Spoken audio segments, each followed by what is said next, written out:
কিয়ামতের কঠিনতম দিন জাহান্নামীদেরকে জিজ্ঞাসা করা হবে, আজকে তোমরা কোন কারণে, কিসের জন্য তোমরা আজকে জাহান্নামে যাচ্ছ?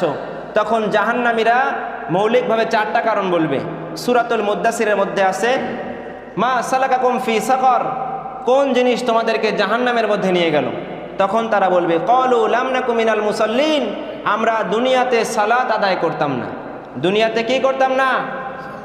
2 নাম্বার, ওয়ালাম নাকু নুতইমুল মিসকিন, আমরা গরিব, মিসকিন, অসহায়, ফকির, নিঃস্ব ব্যক্তিদেরকে খাবার দিতাম না।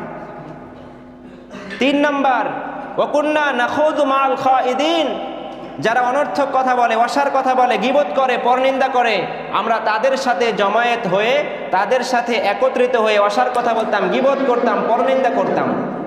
4 নাম্বার, ওয়া কুন্না নুকাযযিবু বিয়াউমিদ্দিন, আমরা পরকাল কিয়ামতের দিনকে অস্বীকার করতাম। এই মৌলিক 4 কারণে জাহান্নামীরা জাহান্নামে যাওয়ার কথা কিয়ামতের দিন বলবে। সূরাতুল মুদ্দাসিরের মধ্যে আসছে।